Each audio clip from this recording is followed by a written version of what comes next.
Welcome to Folder 404. This isn't just a channel, it's a gateway.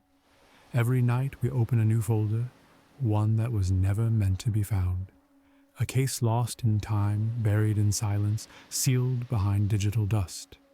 No names, no dates, only fragments, shadows, echoes of something that once was.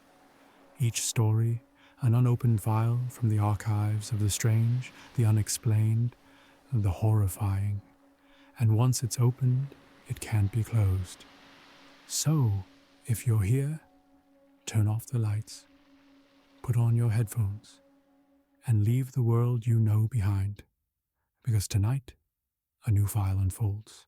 This is folder 404, and this is your next descent. Let's begin. Enjoy the journey. Cicada Flesh. A Southern Gothic horror story.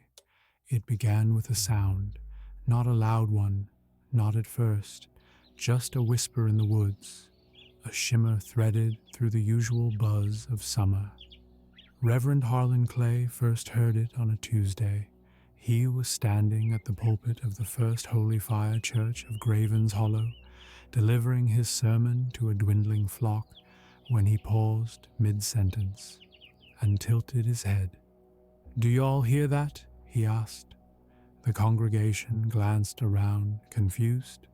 Outside, cicadas droned like they always did in June, their mechanical trill riding the heavy air. But Harlan's face turned pale, his voice caught. He clutched the podium as if the wood might run from him. Miles away, entomologist Dr. Lena Rourke trudged through a damp patch of forest. Behind her trailer lab on the outskirts of town, her boots squelched in the muddy undergrowth, cicadas shrieking in their usual chorus overhead. But now, there was a second layer to their song, a hidden harmony. She paused, held up her recorder, tilted it skyward. It sounded almost rhythmic, like data. "Binary," she whispered, adjusting the gain. "No, too fluid. It's a waveform." That night, the seizures began. Tommy Mayfield, a gas station clerk, collapsed mid-shift. His eyes rolled back. He convulsed on the floor, teeth chattering like an insect's wings. In the hospital, he muttered things in his sleep. Not words, not English, clicking, humming, syllables that made the nurses weep if they listened too long. By the end of the week, there were 7 cases. By the next, 19. The town doctor, Ellen Price, tried to stay rational. Heat stroke, maybe, or mass hysteria, but she couldn't explain the way their skin began to change, fine fissures forming across their bodies, a shimmering, chitinous sheen under the surface. One evening, Lena visited the church. Reverend Harlan hadn't been seen in days.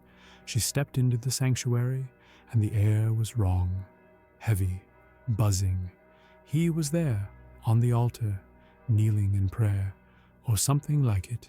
His hands trembled, his mouth was open but not speaking, humming, a perfect mimic of the cicadas' song. Lena backed away, too late. From the pews, heads turned, eyes glimmered, reflective and multifaceted. They had gathered here, the changed. Back at her lab, Lena replayed the audio she captured that first day, over and over, isolating frequencies, mapping the pulses, not insect chatter, not environmental noise, information. She ran it through a neural simulation and watched in horror as the waveform overwrote standard brain patterns. Not just interference, instruction. They weren't communicating, they were installing a new firmware. She remembered something from grad school, a fringe theory, laughed out of every reputable journal. Pre-human civilizations, not industrial, not even mammalian, something older, something bioengineered, scouts that mimic life until it's time to reclaim the hosts. The town went silent in the second week. No phones, no power, no traffic, only the hum, the chirr, the pulse of wings, and beneath it all, a second rhythm, something alive in the sound. Lena tried to leave, packed her gear, started her car, but when she reached the bridge out of town, a wall of bodies stood waiting, silent, staring, and above them the cicadas shrieked in one long, unbroken note. She looked up. The trees were alive, not in the metaphorical sense, but moving, quivering, bark splitting to reveal something beneath, something waking. The cicadas weren't insects. They never had been.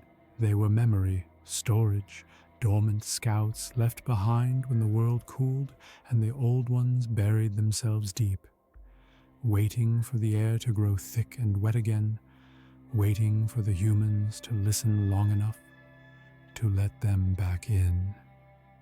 Lena screamed, but it came out in clicks.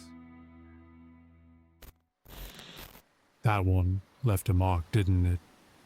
But marks fade, memories rot, unless you feed them. There's another file, still breathing, still warm. Wait for it, before it forgets you were ever here. The next story is waiting, and it hates waiting. Folder 404 doesn't sleep. Neither should you.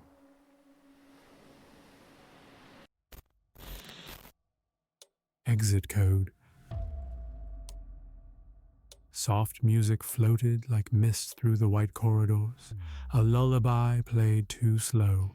It had no beginning, no end, like everything else in the compound. Alex pressed his palm to the scanner. It didn't respond. Again. The glass panel remained dark, faintly fogged with the heat of his breath. He blinked. Had he just blinked? His fingertips trembled. The interface wasn't broken. He was. Dr. Miles? A voice echoed down the sterile hallway, distant but crystal clear, female, calm, as if it belonged to someone who still believed in doors that opened. Alex turned, shoulders tense. A woman in a clean VR lab suit approached, mid-30s, tired eyes, clipboard tucked under her arm like a shield. "You're not cleared for Section C today," she said gently. "The simulation's still syncing to your trauma index." Who are you?" he managed.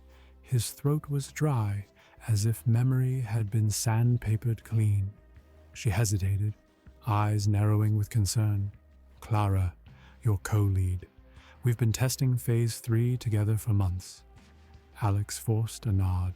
Clara. It sounded real. He wanted it to be real.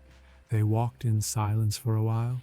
The hallway curved into itself, looping back toward a reception area with no furniture, no doors, just more of the same blinding white and that music, ba-dum, ba-dum, ba-dum, like a heartbeat recorded underwater.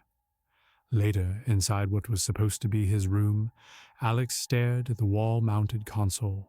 A screen lit up, text flashed, therapy simulation, active user ID, A Miles sync, 92% warning, subconscious override detected. "What does that mean?" he whispered. His voice sounded doubled, as if spoken both here and in a place beneath the skin of the world. Clara didn't appear again. Instead, he found a boy in the hallway, 6, 7, covered in soot, one eye milky white. No shoes, just standing there like he'd always been part of the architecture. "Who are you?" Alex asked, voice tight. The boy pointed down the hallway. "There's a man in the mirror who says you're not you." Alex ran. The corridor stretched the farther he sprinted until his legs ached, and the boy was somehow ahead of him again, standing perfectly still. This time, the boy spoke without opening his mouth. "You died here, remember?" Flash, the hallway flickered.